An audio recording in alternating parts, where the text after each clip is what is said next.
charming day it has been, Mr. Fairfax. Please sit with me. Pray not talk to me about the weather. Mr. Worthing, when people talk to me about the weather, it means something else. But you're making me nervous. I do mean something else. But in fact, I'm never wrong. And I would like to take advantage of Lady Bracknell's absence. I advise you to do so. My mother's not here, so that's the best thing you can do. You see, I admire you more than any other girl I have ever met. Yes, I am actually quite aware of that fact. Actually, I have always admired you, and to be quite honest, I have always been fascinated by you. And ever since Algernon had mentioned you, I knew that I would desire and love you. You really love me? Passionately. Darling, you don't know how happy you made me. My own Ernest. But if my name wasn't Ernest, you would still love me. Well, I mean, that's a metaphysical, and as many metaphysicals, we already know that they're not really facts, so... Personally, darling, I like to speak quite candidly. I've never really liked the name Ernest at all. I mean, I don't feel like it suits me. It suits you perfectly. It's a divine name, and it has its own music to it. Oh. Like, it has vibrations. Oh, really, Gwendolyn, I think there are so much nicer names out there. Pray tell, Jack, for instance. Jack? It has very little music to it, and I wouldn't prefer it. It has no vibration, and it's just unusually plain.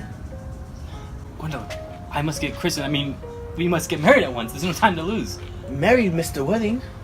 Well, as it was, I love you, and as you led me to believe that you weren't completely indifferent to me. I mean, I adore you, yes, but we haven't even touched on the fact. I mean, it hasn't even been brought up. What if I propose to you now? I think it'd be an admirable opportunity. Actually, I think I'd accept. Gwendolyn! Yes, Mr. Worthing? You know what I have to say. What do you... Yes, but you don't say it. Gwendolyn, will you marry me? Of course I would. I thought you would never have experience in this. Oh my god. My own one. I've never loved anyone more than you. Yes, but men often propose just for fun. I mean, my brother Gerald always does it. But those blue eyes... Wait, they're not blue. They're black. I hope they always look at me that way. I mean, you'll always love me, correct? I will. Mr. Worthing, come, sir! Mama, I hope you're retired because he has not finished yet. Finish what, may I ask? We are engaged. Mr. Worthing and I are engaged. Pardon me, you are not engaged to anyone. I choose to whom you are engaged. You can hardly handle this yourself. Mama! To the carriage, Gwendolyn. Yes, Mama. The carriage! Please take a seat, Mr. Wellington. Actually, I prefer standing. I should tell you you're not on my list of eligible young men. But I can add you if you answer my questions. Yeah, I can do that. Do you smoke? Well, yes, I must admit, I smoke. I'm glad to hear it. A man should always have an occupation. How old are you? 29. A very good age to be married at. I've always thought that a man who desires to be married should know everything or nothing at all. Well, I know nothing, Lady Bracknell. I'm pleased to hear it. I do not approve of anything that tampers with the natural ignorance. Fortunately, in England, that is not the case whatsoever. What is your income? Between 7,000 and 8,000 a year. That is satisfactory. Land has ceased to be either a pleasure nor a profit. Well, I do have a country house with some land, of course, about 1,500 acres to be exact. I don't really make money off the land. I would say the poachers are the ones who do. A country house? How many bedrooms? I hope you have a townhouse. A girl like Gwendolyn could hardly be expected to reside in the country. Well, I own a house in Belgrave Square. It is lent out to the heir by Lady Bloxham. I can get it back, of course, within 6 months' notice. Lady Bloxham, I don't know her. Oh yes, Lady Bloxham. She's quite advanced in years. What number Belgic Square?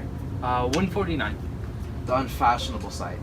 However, that could be easily altered if necessary. The fashion or the site? Both, if necessary. What are your politics? Well, you see, I really don't have any. I'm a liberal unionist. They count as Tories. They sometimes dine with us.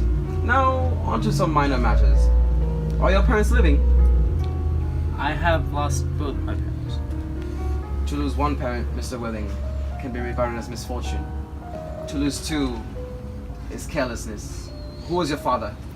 I said I lost my parents. The truth is, I really don't know. My parents seem to have, lost me. I was found. Found! Yes, found. By a very charitable man, by the name of Thomas Carr. And where did this charitable gentleman find you? In a handbag. A handbag! It was a black leather handbag. Normal. Large enough to hold me, of course. But yes, a handbag. In what locality did this Mr. James come across this ordinary handbag?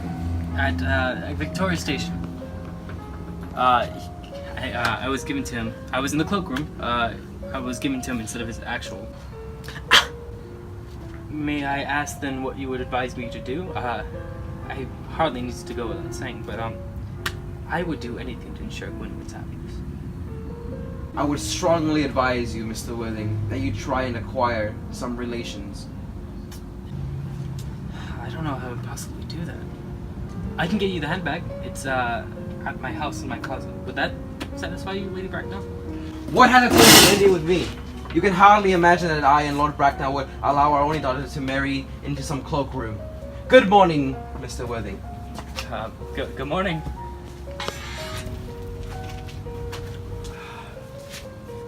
For goodness sakes, don't play that ghastly tune. Algie, how idiotic you are. Whoa, relax there, old boy. You don't mean to tell me that Gwendolyn refused you. I know that's the way she is. It's quite ill-natured of her. No. Gwendolyn is as right as a trick. As far as she's concerned, we're already engaged. Her mother, however, she's quite unbearable. Bit of a Gorgon, really. I don't know much about Gorgons, but she's quite a monster and real. Oh, pardon me, Algie. I shouldn't be talking about your aunt in such a way in front of you. Don't worry about it.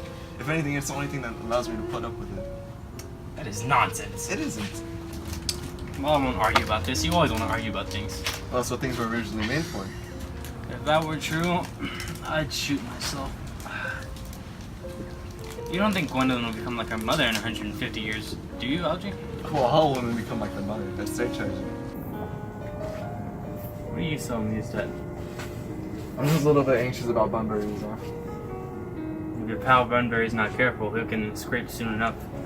I love scrapes. They're the only things that aren't serious. Algie, that's nonsense. All you ever talk about is nonsense. Nobody ever does.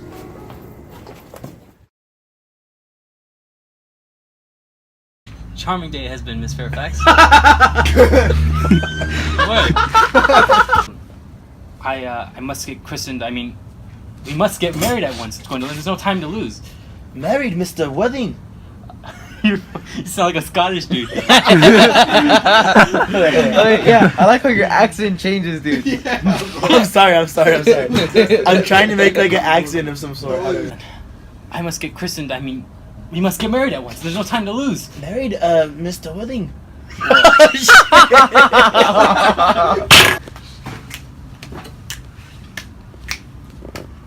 Yeah.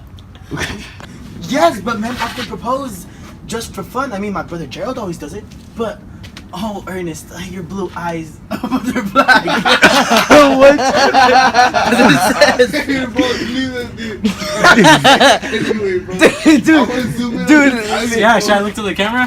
What? Should I look towards the camera? Yeah, I'm like. Those blue eyes, I mean, they're black.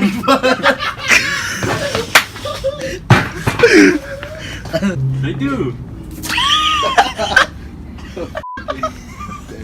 Although it's yes, but Yes, but men are. Why are we still hugging? Yes, but men's not home. Did you just say that?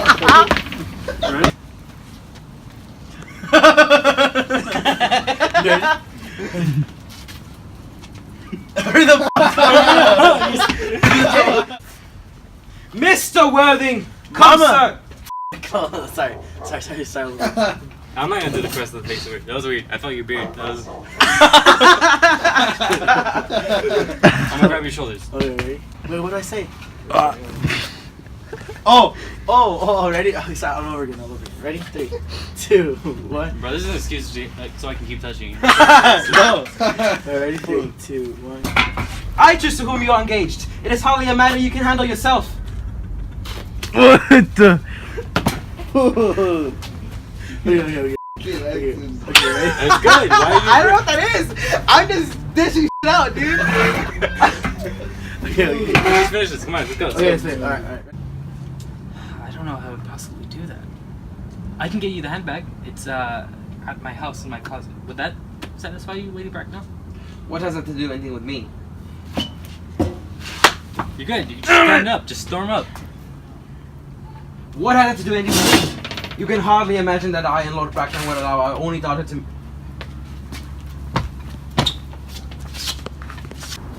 Are you ready? I'm not. 2. Hey, bruh, he's gonna pause it, screenshot my face, and draw on it. The late Thomas Cardew, very charitable and generous man. He found me. Found. Yes, found. I don't know. Kawaii. We can do this. Let's finish it. Let's just finish your scenes. Right. Hey, James, he's like... Pepsi. Alright, let's just come on. I Or kind of Thomas think Cardew that come across this Coke way. is better. In the cloakroom at Victoria Station. Say real quick. I got you, bro. Let me fill in for you. Fill in. Hey. Oh no! For goodness sakes, Algie, don't play that ghastly tune. How idiot.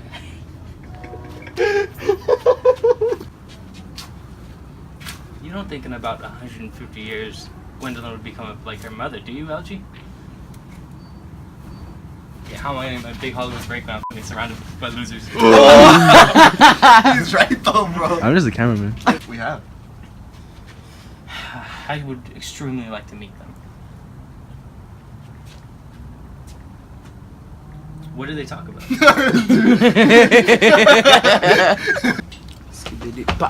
You want some? Ready? Dun, dun, dun, dun. Skira! You're welcome. You ready? Wait.